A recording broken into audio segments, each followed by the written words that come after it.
Hello, welcome to the latest episode of Driving with Dan. I've got to make a move right away because I'm running late. And the story of me running late is actually quite interesting. So I pulled out my house and I was blocked in by a Triumph Stag in a lovely brown, actually.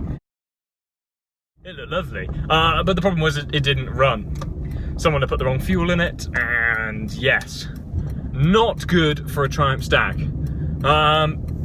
So yeah, no, I had to push that out of the way. That means I'm running incredibly late now and out of breath. Right.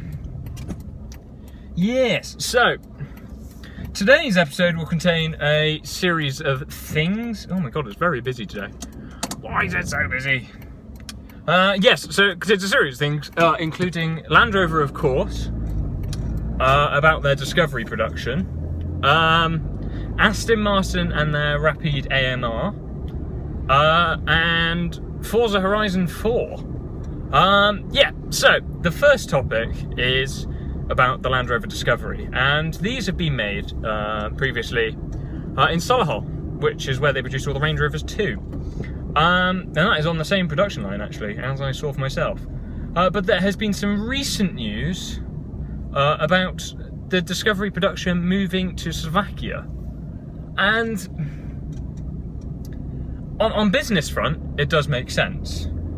The production becomes cheaper, it becomes easier, and they're saying that actually the Solihull line is they're not outdated, but the Discovery is quite different to the Range Rover, let me say. So yeah, they're moving their production to Slovakia, and that is, yeah, it's produced mixed opinions, because it should bring down the price of the vehicle, but I think most people are quite, I don't want to say happy with the price of the vehicle, because it isn't cheap for what it is. But I think with the price of the Discovery, the owners are paying, I think, for the premium, and I don't know if people are scared of losing that premium. I don't know, but they've moved their production, and it's got mixed opinions. And I think one of the big things as well is that the Land Rover is a bit of an icon, really, for Britain and the UK. And if they keep moving away the production of different parts of Jaguar Land Rover to different parts of the world, I think people are starting to think that's actually losing from that sort of the British side of the brand. Because what is it? The I-Pace is being made in... Oh, I've forgotten where it's made now. But they're making the I-Pace abroad as well, somewhere else in Europe. And yeah, I think it's just starting. People are starting to worry that actually soon they're going to move all of the production away from the UK, and that actually it will then lose a side of Jaguar Land Rover that is very British. So yeah, mixed opinions. We don't really know how it's going to pan out, but what we can say for sure is 99% of the production is done by sort of robotics, and no matter where it is in the world, it's not going to make a difference to the quality of the product. But I don't know, I think people just, I don't know, I don't really get it, but people are getting very worried, and I think they just want their icon to be as it is. But it's a business, isn't it? At the end of the day, the Land Rover and Jaguar have got to make their money somehow, and either they bring up the price more and more and more, or they move the production. But you never know. It might be the fact that Solihull is the production line is actually becoming quite out of date, and the Discovery production might move back to Solihull in the future, and maybe it's just happens to be they're moving it to Slovakia whilst they update the line. I don't know. That's just an option. Yeah. So that was one bit of news. It had ups and downs. Then I think people are just, yeah, they're a bit nervous for change. Yeah, so the next topic then is about Aston Martin. And quite a few episodes ago, I spoke about the Aston Martin AMR, the Aston Martin Rapide AMR, which is the hardcore version of the Aston Martin Rapide that no one really asked for, but everyone loves. But they've actually revealed some pictures of how it's going to look. So instead of it just being a concept or just seeing it run around the Nürburgring, they've actually released official pictures of how the 120 models are going to look. So just have a look at this. Pure beauty. There you are.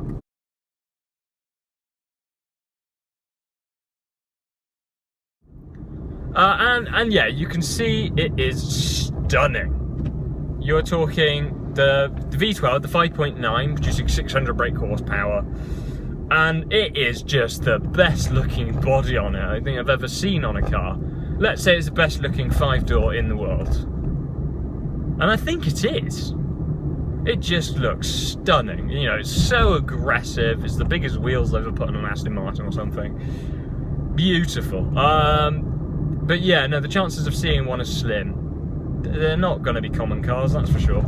And the price point is just below £200,000. And I mean just. But no, stunning car. Would love to see it and hear it. That's going to sound amazing.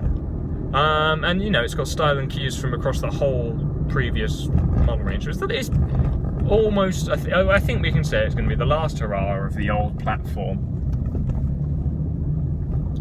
Which is a shame to see it go, but I mean, like, you've got to stop producing it at some point, so what a way to do it. Yeah, so, not many topics this week, we're on to the last one already, but it's about Forza and Forza Horizon. So, as it's the E3 game event or whatever at the moment, Forza have released the trailer and a small bit of information about the new Forza Horizon.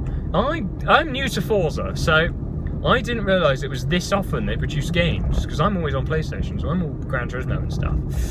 So I'm amazed at the rate they're producing the Horizons. I think it's every like 3 or 2 years or something since the last one. But yes, no, they've got the new Forza Horizon 4, and the trailer is just stunning. Go and have a look on Xbox. I think it was on their YouTube, but it's everywhere. And you can see it's set in the UK. And there's not many games that are set in the UK. I don't know about the statistics, but games set in America, it must be 90%. So, and games set in the UK, it's such a small number of games. And especially driving games, I can't think of many. So it's super cool to see that. And it's got its unique twist as well, because it's set in the UK. So, Forza Horizon 4 set in the UK. It's got some very cool cars. It's got stuff like taxis, London taxis, I mean. Classic cars like Jaguars and Austin Healey Sprite and all of those lovely, lovely things. No, it looks exciting, and I think one of the best things that's been added to the game is the fact that you can buy houses and businesses and stuff. So it's becoming less of a driving game and more of sort of a lifestyle of someone that's into cars, and that's quite cool. It's a different. Well, it's not really a different aspect. As in businesses, it's a different aspect, but it's very much like the game series Test Drive Unlimited, which everyone has just been so excited for a new release of that game for so long. Because I don't know when Test Drive Unlimited came out, probably about 10 years ago, and there hasn't been a sequel. So, no, it's basically the sequel to Test Drive, and I loved that game as a kid. So, no, it's good news. It is good news. I am stuck at this junction. Is that person flashing me out? Thought it is. Yeah. No, it's going to be interesting.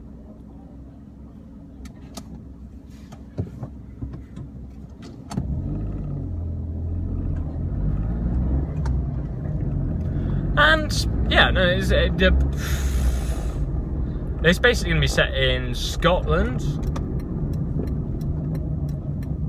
which will be just beautiful. And I think it's probably going to be the best Forza Horizon game. Oh, Forza game.